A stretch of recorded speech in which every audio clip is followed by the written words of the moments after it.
I'm Heidi Butler, the local history specialist at the Capital Area District Libraries. Today is September 8th, 2018. I'm conducting interviews with visitors at the Lansing Harmony Festival, which is being held at Benjamin F. Davis Park on the south side of Lansing. These interviews will go into the library's local history collection to be used for research on the history of Greater Lansing. And could you please state your name for us? William Pond, but I have a nickname. What's that? My old school name is Sonny Pond. Sonny. So most people know me as Sonny Pond. Sonny Pond. But when I went to service and I came back, I got into the workforce, I was called William Pond. Okay. So that's what I go by now. Okay. Do you give us consent to record you for the Harmony Festival Oral History Project today? It all depends on what this information is going to. It's going to go in the library for local history purposes. So my great-great-great-great-grandkids can see this? I hope so. I hope so. Is that all right? That's correct. Okay. That's right. So when did you or your family first arrive in Lansing? I arrived in Lansing in 1945. I was born in Cairo, Illinois. And my mother, when she was single, came to Lansing for the working opportunity. Okay. Let's see. Did you attend school in Lansing? Which ones? Yes, I did. I went to St. Mary's High School, or St. Mary's School at that time. As kindergarten, I started there. And I did not graduate from St. Mary's. I graduated from school in South Carolina and Virginia. Okay. And do you have any particular memories of your school years here in Lansing? Yes, I can say I was the first, quote-unquote, black altar boy in the city of Lansing, in the Lansing diocese. Oh, at the Catholic Church? Yes, St. Mary's downtown. Oh. It's still there. The building's still there. Yeah, I just walked by it the other day. Did you go by the church or the school? The school building where it has right. It has the Cornerstone St. Mary's School. I saw Right. that. That was the high school. Okay. But there was another building next to it. Uh-huh. That's where the grade school was. Okay. That's what I remember the most. Okay. Do you have any stories about local landmarks or special places in Lansing that you remember? I remember, I forget what year, I must have been in about the 4th or 5th grade when the Lewis Cass building caught on fire. Ah. And as I was walking home, we had to walk home. There was no busing back then. Mm-hmm. So I had to walk from St. Mary's all the way to the west side. Mm-hmm. And I would pass by two of those firemen and working on that. The building burned for like 2 days, the smoke. It was, to me, it was very exciting. Yeah. And as I tried to get close to the building, the fire department always pushed us kids back. And that's what I remember. Uh-huh. Wow. But to go along with that, years and years and years later, I worked for a mechanical contractor. They worked on that same building. Mm-hmm. And I was a plumbing foreman. And I had welders working in there, and my men got in trouble because they were welding in the shaft. And the state of Michigan said you cannot do any welding in an elevator shaft because of the fire that happened that year. Ah, wow. Okay. Yeah. So you said that you lived on the west side of Lansing. Yes. Do you remember your address or of course. What block you lived on? 811 Birch. Okay. It was on Birch and Main. Okay. Main Street. Right. All right, and that neighborhood is almost all gone, It's gone now, isn't it? Yeah. When I pass by MLK now, I know exactly where my bedroom was.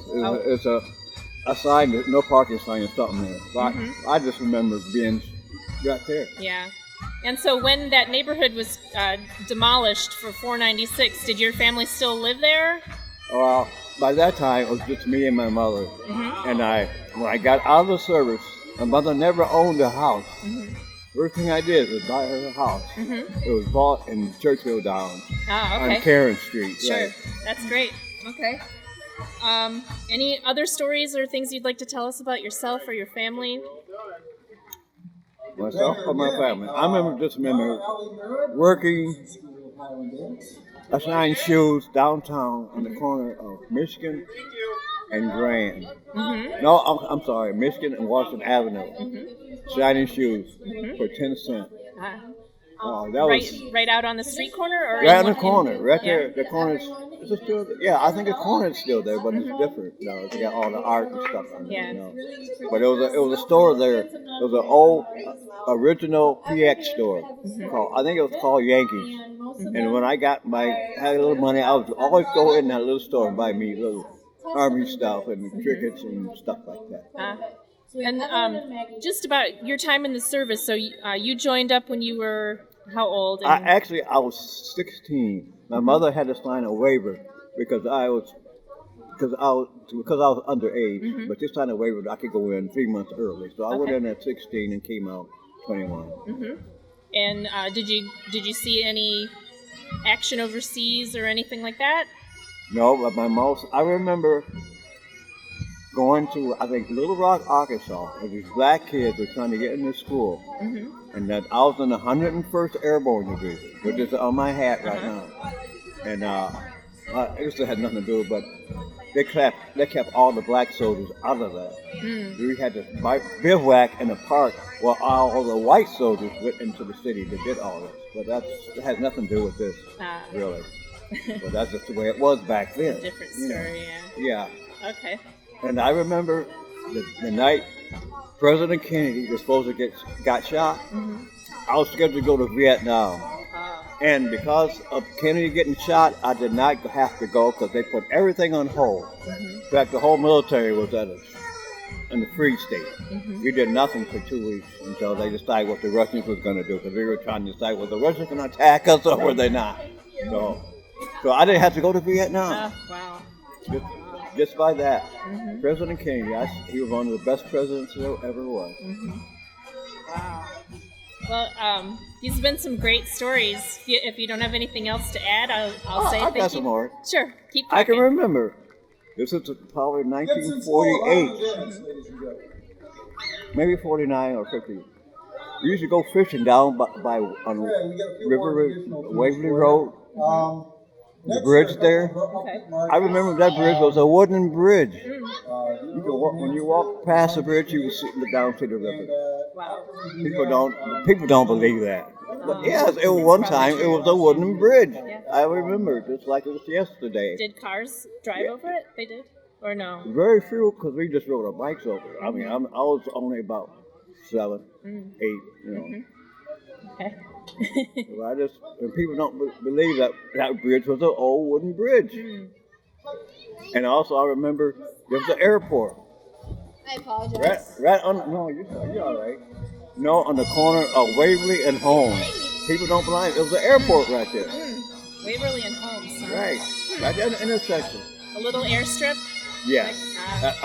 Like I said, I was very young. I was about 8 or 9. We used to ride our bikes. And people said, "Well, that's the airport. That's the airport." I said, "Okay, you say so." But I found out later it really was the airport. Okay.